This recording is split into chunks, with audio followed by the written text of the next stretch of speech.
Hey investor friends, I'm Michelle Markey and welcome back to my channel. Today I'm going to share my observations of what US stocks Berkshire Hathaway bought and sold in the first quarter of 2022, as it looks like Warren Buffett and his investment managers found way more exciting equity opportunities so far this year compared to 2021, where Buffett said that not much excited them back then. So unlike that point in time in March this year, they bought a whole lot of stuff, including sealing a deal for acquiring Alleghany Corporation, which is an insurance company, for $11.6 billion.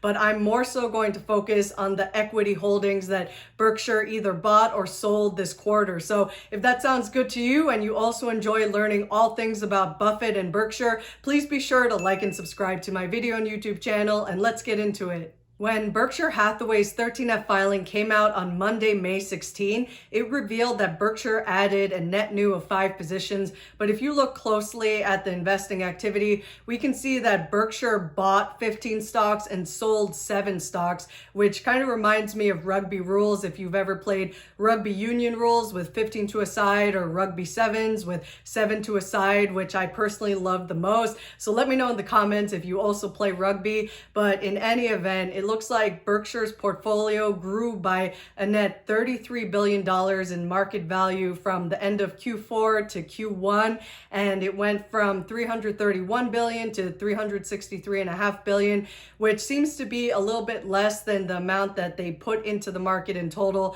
because based on author, investor, and podcaster Jake Taylor's read of Berkshire's 10Q, it looks like they invested $40 billion into equities in Q1. So maybe some of the stock values have been going down in the market lately, where it looked like everything has been going down, where, as you probably know, on May 20th, the S&P 500 reached into bear market territory for a little bit before recovering for a little while, but I have a hunch that it will continue to go down from here. So it's sort of a bear market rally that we might be seeing, but that's just in my humble opinion, and I could be totally wrong.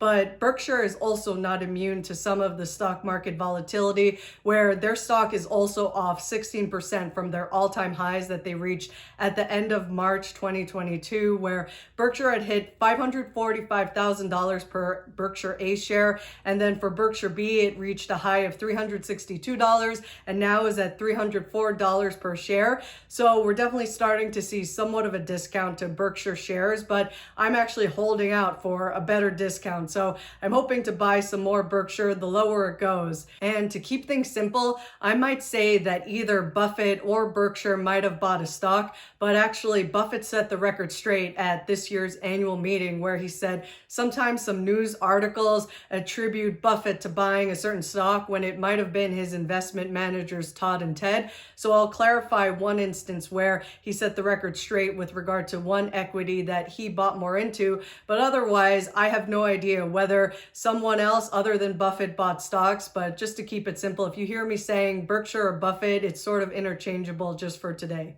And being that Berkshire Hathaway started 2022 with $144 billion in cash and equivalents, it looks like they went on a bit of a shopping spree, and maybe Buffett was buying some of the dip, because it looks like they invested a third of their deployable cash into equities, and they're holding on to $30 billion no matter what as a cash cushion for a rainy day fund or emergency, whatever might happen.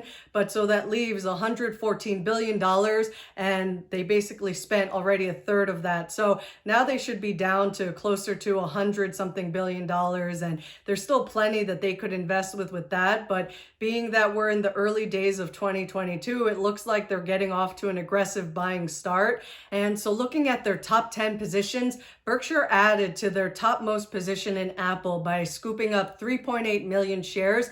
And let's say Berkshire bought it when the shares were trading between $150 to $159 a share. So on average, I estimate that they bought it at $155 a share. So that works out to $587 million that they added. And maybe Buffett is regretful of the time when in Q4 2020, they sold 57 million shares. So maybe he misses some of that dividend money that Apple continues to give back to shareholders. So maybe that's why they added a little bit more. And if Apple's stock price keeps going down this year, they'll probably buy even more. And as of the end of Q1, the stake was worth about $155 billion. And with gas prices skyrocketing amid global energy shortages, Berkshire added to their Chevron stake, making it jump into their fourth biggest position, and its market value in Q4 was almost $5 billion, and now it's around $26 billion. So probably Buffett is looking forward to some of that sweet dividend money from Chevron. And in a similar oil and gas play that made this stock into its eighth biggest position, Berkshire bought Occidental Petroleum stock to the tune of about $7.13 billion worth, based on the slide that Buffett showed at the Berkshire Hathaway meeting, where it showed the share purchases that they made throughout March 2022. And on average, it worked out to $52.29 per share that Berkshire picked up some Oxy. So in a similar way, I'm guessing Buffett is also looking forward to some of the dividend money from Oxy. And it looks like if any of us are going on a summer road trip, we'll all be paying more at the pump, unless you drive an electric car. And in that case, you'll probably just be paying more in electricity costs. And Activision Blizzard is the stock that Buffett set the record straight on, where he said that initially his investment managers bought it, but then he continued buying into it. And so that actually became Berkshire's 10th biggest position, because in Q4, when they first started buying it, it was at about $1 billion worth. And now it's at $5.15 billion worth of Activision Blizzard that they own. And the rest of us could potentially still get in on this workout / arbitrage opportunity, where it's trading around $77 per share the last I checked on May 20th. And so if Microsoft seals the deal by June 2023 at $95 per share, we could all make a cool 19%. But of course, that's subject to regulatory approval if Microsoft can close that deal. And so it may be a long wait just to earn 19%. So for those who are willing to be patient, this could be a good deal, but this is not advice. So I hope you enjoy that information. And what is now their 12th biggest position, Berkshire bought 121 million shares of Hewlett Packard with ticker symbol HPQ. And it looks like they may have spent about $4.3 billion to buy it, where some sources suggest that Berkshire may have averaged a buy price of around $36.20. So maybe with the current stock price, we could be getting it at even a lower price than what Buffett paid. But according to podcaster and investor Toby Carlisle, it looks like this might be a deep value play. And my own family and I have owned some HP computers throughout the years, so I've always thought it was a pretty decent, sturdy laptop for a decent price.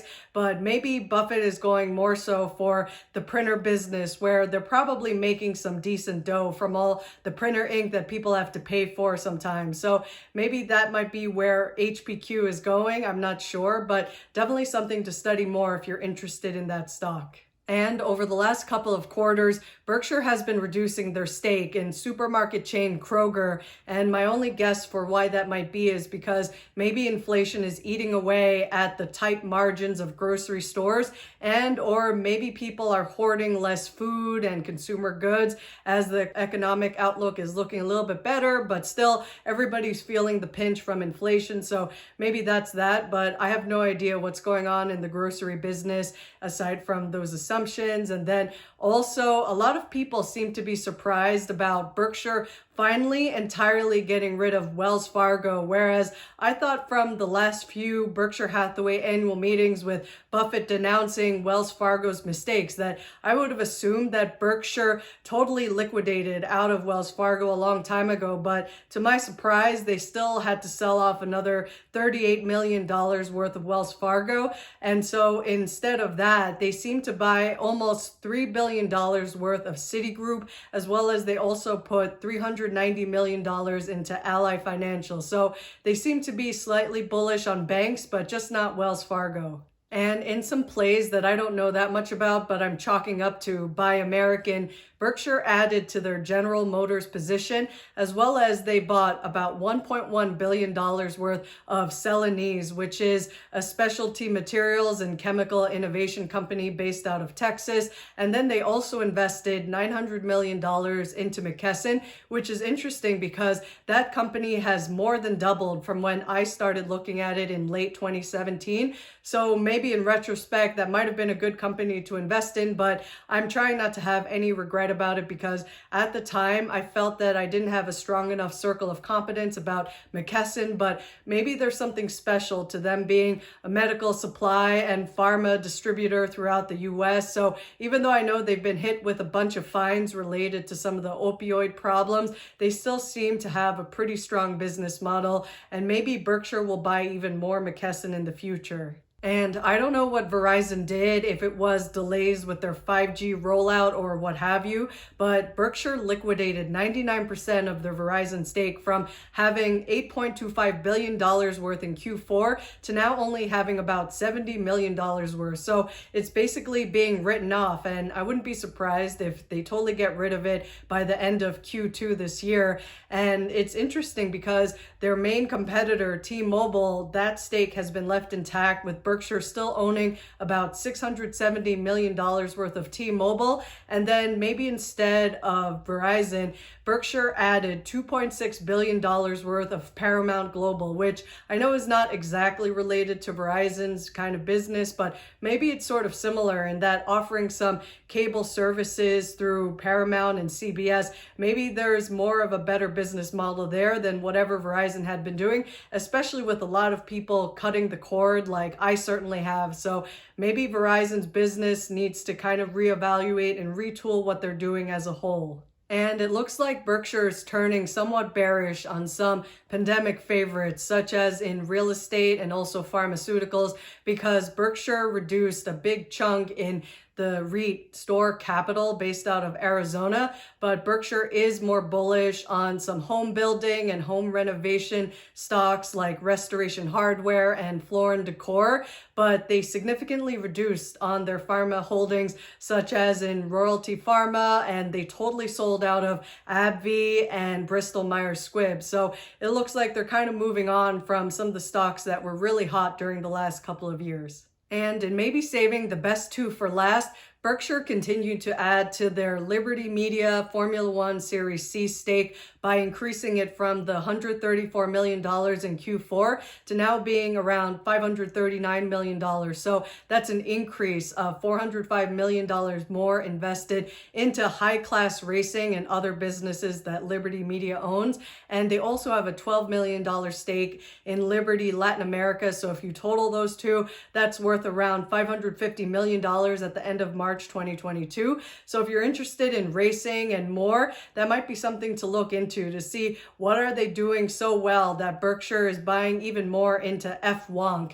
And then in another business that Berkshire seems to have bought for the first time, Markel Corporation was founded in 1930, which is the same year that Warren Buffett was born. So this is another insurance company, and they also have other ventures that they call Markel Ventures that they strive to be like a mini Berkshire type of model, and they seem to be a steady compounder. And Berkshire bought 420,000 shares, which is a value of about $620 million. So it seems very interesting that Berkshire is finally jumping into this business, whereas I know that they've run the Markel brunch for some years at the Berkshire Hathaway meeting, and I also attended their annual meeting. So I look forward to studying Markel more, and I'll probably do a video about Markel to dive deeper into their business and see if I can understand it better and if it's within my circle of competence that I might want to buy some Markel stock. And so if you enjoyed this video or learned something, please like and subscribe, and I wish you well on your journey to being the best investor you can be. Till next time.